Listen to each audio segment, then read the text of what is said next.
with me is Nerima Wako, CEO, Siasa Place, and a political analyst. Next to him or her is Richard Wafula, a counseling psychologist, and Arnold Maliba, who is a policy and governance expert. Thank you guys for joining us. Now, I know you're here for a different conversation on another menace, which is betting. But before we get to it, Nerima, I'd like to hear what you have to say about this, because we've been down this road before, right? We have. I mean, a few weeks ago, it was the housing allowance. Now it's the night allowance. And they're so persistent about it. And it's irritating to the fact that they don't realize the burden that citizens are carrying when they don't even have access to housing or employment. And it shows the lack of empathy, one, and understanding of the people that they lead. I think it's very ill-intended for them to do something like this, and I would say that there are several of us who are watching and who are fighting against it, and we're not going to allow it to happen. Now, Richard, at the end of the day, when you look at your pocket doesn't go as deep as they speak, like they would want theirs to go. What's your opinion on this? To me, it's unfortunate in this day and time where Kenyans are really struggling to, earn a living. And I mean, every other time we get to hear our MPs wanting to get a salary increment. Actually, it's very unfortunate. And from my point of view, I think Kenyans are angry. And of course, an angry Kenyan is, a sad person. So I want to ask our MPs to spare us this anger by keeping on asking for these salary increments now and then. It's quite unfortunate. It's an aggravation. Now, they would sit back and say, well, the economies of scale also don't tally on their end. Everyone there is living, they have to tighten their belts. So the question here is, Arnold, do they deserve this, or are they going about it the wrong way? I think the question cannot be if they deserve this or not. It's a matter of governance, and I don't think Kenyans are angry. Let's be real. We've been here since 2002.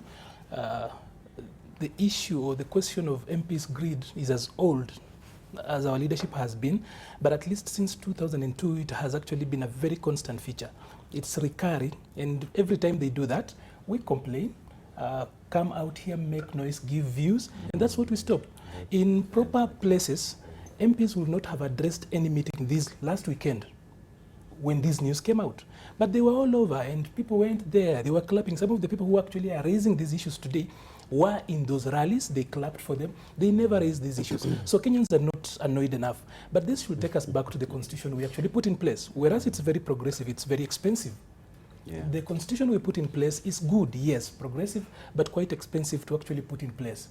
And it brought in a lot of complexities that are neither here nor there. People paid by the exchequer, we are calling them state and public officers, and with that then comes in with a lot of technicalities that if CSs are getting these allowances and they are state officers, then we must get. Our MPs are living beyond their means, we must tell them that. There must be a difference that when you come into public service, you are into offer service. They have turned Parliamentary Service Commission into a trade union. It's now actually literally I'm twisting. Rather than being their employer, it's negotiating on their behalf, it's beating up SRC, it's beating up everybody. So literally, they've really turned us, and of course there is the politicization of it, that Parliament only gets about 3% of the whole budget as put together when you look at the three arms, so they think it's lower. And by the way, let's get it clear, the night allowance is the house allowance by another name. They realized that the issue in court was actually going to stop them for a while, so they have brought in this, and I am so sure they have got plan C. If plan B, that is now this night allowance, and they actually are telling us that it can get worse. They wanted 250. If you work out 96,000 shillings per week, that's about 400,000 shillings in a month. So they are just telling SRC and any other person who's trying to go out there that it can be worse. And I'm so sure they have got another trick down their sleeves. They are going to push through these things. Probably, I think it's time to audit the constitution, and some of these things are the things we need to work on. Okay, now, Nerima, Richard mentioned something that I think is very vital here. Some Kenyans are angry. Arnold says we are not angry enough because we still let them get away with it. But the truth of the matter is, when it comes to legislation, they get into a house where the rest of us are not, they don't have access to. So what can we do as the people who elected them to keep them in check, because we are not angry enough, clearly? What else can we do? I think that there are people who have taken the case to court. It's not that all Kenyans are just sitting complacently and allowing it to happen. So that's the reason why the housing allowance was put on hold. But also for us to understand that what they did was unconstitutional. You know, they went around SRC. It's not like they were using the law to do that. So what we have are people using the law and going above the law with it. And that's something that we do not implement in our own constitution. If we're talking about leadership in Chapter 6 and integrity, clearly our MPs are bypassing that. And so how are they still sitting in parliament and pushing for these things? So I do think there's a sense of apathy and a sense of helplessness where people are not quite sure what to do.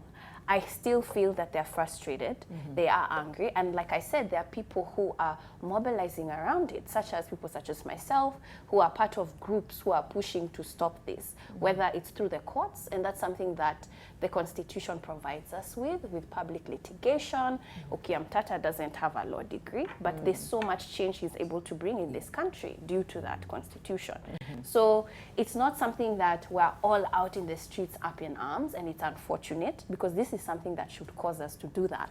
In fact, even going to their houses and causing blockades, because we all know where our members of parliament live, and we can get their numbers if we wanted to. So there are ways that we can frustrate them, but I don't think Kenyan people are organized or they feel that there's the time to do it. And I don't know why.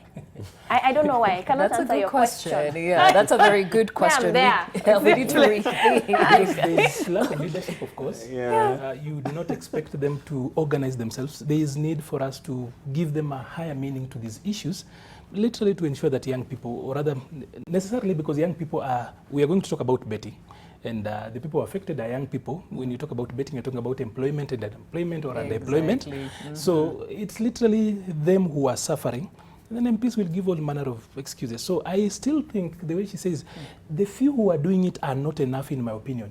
Because that is not a critical mass that can actually change. I have seen a research that says that if only 1.5% of any community wants change, it happens. 1.5%. So literally, the few that are doing are 0.0000 something. If we only got to 1%, I'm talking about like in Nairobi, just about 100,000 people getting annoyed enough, it changes. So Richard, let me ask, then are we in a position where we need to relook leadership? Because it feels at times people look at leaders as they put them at a certain pedestal, they cannot question them. And the few that are angry, as we were saying, are not enough to actually move the changes we want done. So do you feel that's the feeling? We view leadership a certain way? Yeah, but the sad thing as well is, as voters, I think we are hoodwinked. I mean, these people, we know them. And some of them have been re-elected. You know, this is their second, their third time. And now, they come from our buckets. Yes, so the question is, how are we, I mean, in a position to elect them again when we clearly know what they're going to do in parliament? And so sometimes I look at us as voters as the problem. Because then if we could hold our ground and say, by the way, we don't want such leaders. As Arnold, is saying, it is us, if we want change, then the 1.5 and even a larger percentage, it's an opportunity when we get to vote in leaders. Then we ask ourselves, what kind of leaders do we want? Otherwise, then we vote in leaders, and at some point, they're doing what they're doing now, and we have no say. I mean, even as I say, we're angry. Truly, there are some who are angry. But looking back, we're the ones who voted them in. So what are we saying? We need to get to a position where our moral conscience is very right to dictate us to vote in good leaders. Otherwise, then this story will continue going on, and probably will not get to the solution of this thing. And not only vote, keep them accountable, yes, because that's very important. Now, Arnold, before you speak, let's go to Mombasa County, where my colleague Kevin Mutai also has reactions on the same from that region. Kevin? Well, thank you so much, Gladys. This debate on the leaked memorandum to the Salaries and Remuneration Commission on the attempt by members of parliament to add themselves allowance is not something that is being discussed here in Mombasa, but across the entire nation. This is something that some have termed as a provocative and ignorant of the tough economic times that some of population are going through. Remember, they're saying that there are people here in the country that cannot even afford their basic need, that is shelter, education, and even food. And this is something that they feel it is that members of parliament need to reconsider and address these issues affecting Kenyans first before going or rather moving forward to the move of trying to add themselves allowances. Let me just quickly bring in some of the residents here in Mombasa to get their views on what they think on this particular move. Kwanza kabisa, anza kwa majina na utueleze hii juhudi za wabunge kujaribu kujiongeza marupurupu. Tupe maoni yako kuhusu swala hilo. Mimi mwenyewe naona wao wabunge wetu ambao sisi tunapigia kura kila siku waende pale wafanye nini, watufanyie kazi. Lakini wakienda kule haja yao ni nini? Wanaongezwe mzara, na hiyo mzara, hiyo pesa yetu hiyo ni pesa hiyo ambayo inatoka kwa tax ya wananchi. Lakini kila kisikia nasikia tu wamekaa kikao, kesho msara juu, kesho msara juu. Saa hii msara yao karibu milioni ngapi? Milioni 2. Sasa milioni 2 ikifika mwaka moja tena itakuwa milioni 3 na. Lakini hii pesa hii ni ya wananchi. Sasa mimi nauliza serikali au nani ajifikirie, wananchi kawaida ndio natoa hii pesa. Hao watafaidika nini kama pesa yetu ndio wanachukua kwa watu wachache wanaweka kwa mfuko? Kesho yake utasikia kama huyu mbunge huyu ameshikwa, hata amekula nini, amefanya ufisadi. Ufisadi inatoka wapi? Na pesa yetu ndio anachukua. Sasa mimi nasema serikali asidanganye sisi. Mbunge hawezi kufananisha na nini na dokta. Dokta ndio mkubwa, na dokta kuangalia pesa ya dokta kabisa ni ndogo kabisa, na dokta anafanya kazi kushinda mbunge. Mbunge anafanya kazi eneo yako. Mimi nasema hivi, lakini serikali ajichunge wabunge. Mimi nasema kwa upande wa wabunge pesa yao apunguzwe. Kama ni nyingi iwe ya 800,000 kabisa. Kwa maana huyu mbunge anapata nini? Anapata marupurupu. Anawekwa petroli. Anafundishwa mtoto wake paka hata kama anasoma Ulaya, anasoma wapi. Sio pesa yake, ni pesa ya wananchi. Kwa hivyo wajameni, nani anakubali pesa ya wabunge apunguzwe 800,000 tosa? Sawa. Baadhi ya wabunge wanadai kwamba wanataka kulipwa marupurupu ya kati ya shilingi 20,000 na 24,000 kila wanapotekeleza majukumu yao kule Nairobi ama kule bungeni. Je, waitikia ama unaweza tueleza nini hasa kutokana na hatua hiyo? Hatua hiyo kusema ukweli si mzuri, kwa sababu wananchi wenyewe wako na shida. Sasa hii hata unasikia kuna sehemu fulani watu hawana chakula. Hiyo pesa inatakikana ipelekwe kule isaidie wananchi, lakini kifikia wakati huo wakiongezwa, sio pesa itapungua huko, wale wenye njaa watapata pesa namna gani? Kwa hivyo hiyo kusema ukweli wanatugandamiza. Kwa sasa wabunge wanataka marupurupu yao ya magari kuongezwa kutoka milioni 5 hadi milioni 10. Unalipi la kusema? Kwa kweli inasikitisha. Anza kwa majina. Kwa majina naitwa Musa Tiso. Kwa sasa tunasema inasikitisha sana kwa wabunge kujiongeza mshahara, kutokana na kwamba taifa letu lenyewe halijasimama kiuchumi. Tuko na maskini wengi ndani ya nchi. Kuna wengine wanakufa njaa. Kuna wengine pia hata wanalala kwa mitaa. Jambo ambalo tungelifanya hivi kwa sasa, tumeona kwa mwaka mmoja hivi kwa sasa rais ameshindwa kuidhibiti hii serikali. Tunaomba tu kwa roho safi atuvunje serikali, tuende kwa uchaguzi, tuchague watu ambao hawana tamaa. Kwa sababu hata tukisema tutaegemea upande wa mahakama itutetee sisi kubwa, hakuna mtetee mwananchi.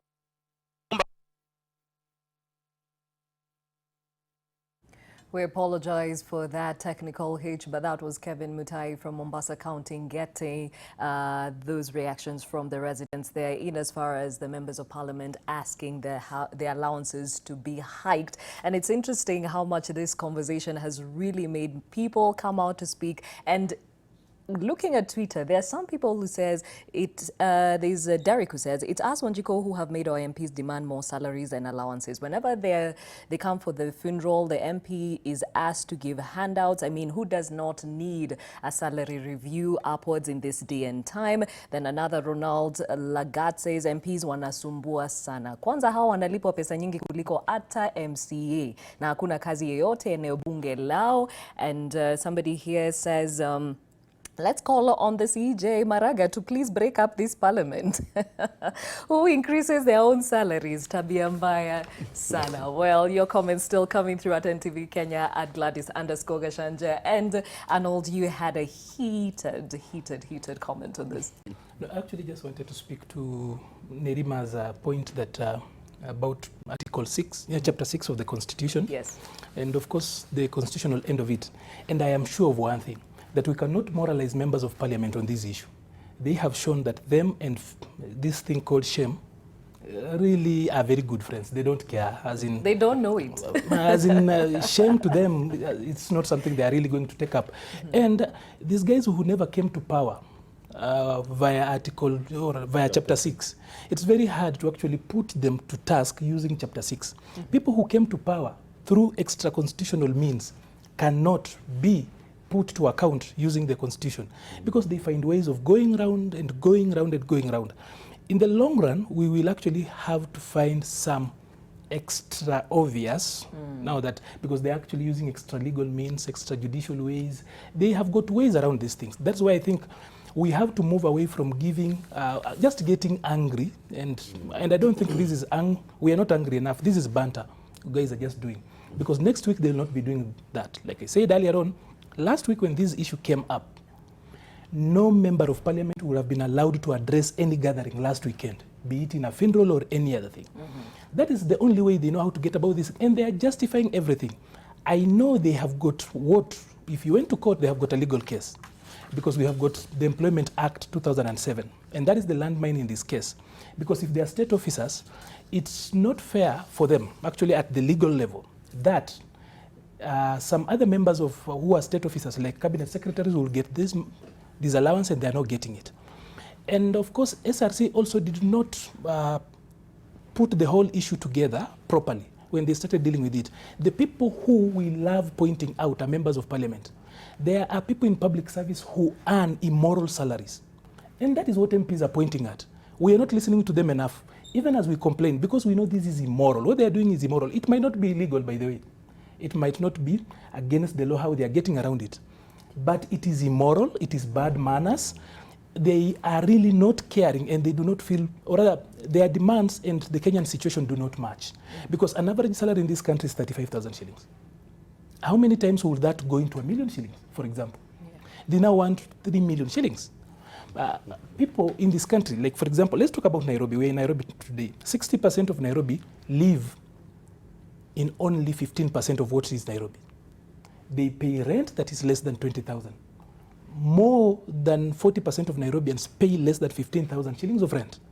But MPs want 250. We really just have to get around and find ways not to go to court. I know this issue lies with Maraga. And people will say, let us not go out of the law, let us use the law. But this law is so progressive that they can beat it. It's so elastic. You know, as when you get progressive, you become so elastic. So I'm thinking we probably need to go to the old, tested, tried and found true ways of actually forcing them. Like she said earlier on, we know their homes. How many of us have sent our MPs texts, for example, telling them that as your constituent, I don't like that. We have their numbers. What do we send them on WhatsApp and Twitter? We're asking them for favors. So you cannot complain here and you're sending him a text for favors.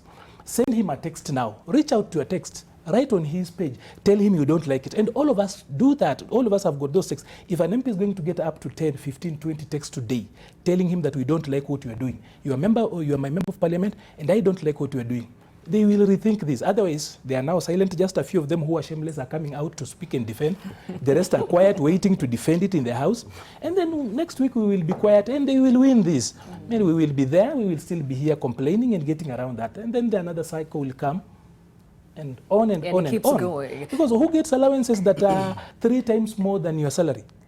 It is absolutely Because wrong. if your salary is about 700,000 shillings, how are you ending up getting 6 million? Even if it were bonuses, even if you are the hardest working person, really, what kind of production are they doing?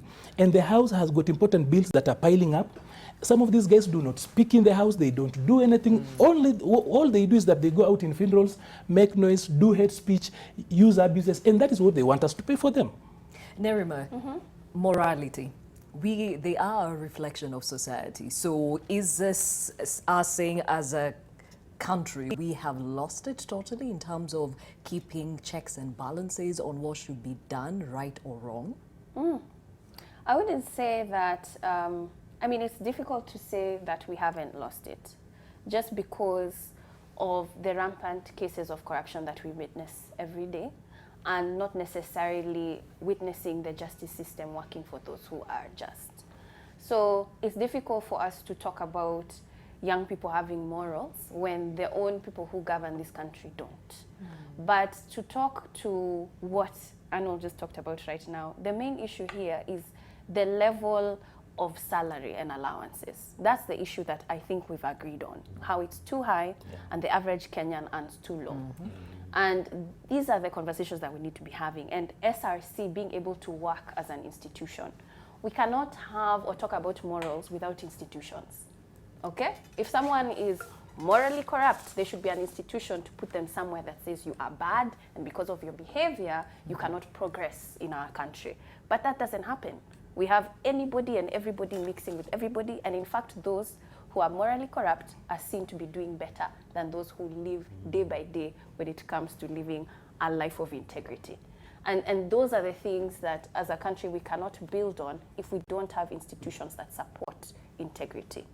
But to now wrap up in this discussion, because I feel you've been talking for quite a while, is the fact that the average citizen does not understand that they're the ones paying for this salary. When I hear the comments that you're saying, how we're the ones who make our leaders this way, if they were in parliament discussing access to services more affordable to the people, then we wouldn't be begging them for these unnecessary needs. Because a lot of times we're asking them for school fees, we're asking them for funeral expenses, we're asking them for hospital bills, which frankly, again, back to the Constitution, is their work, and also is Article 43, which is social rights and access to them, and Article 55, access to education for young people. So we are enabling bad behavior?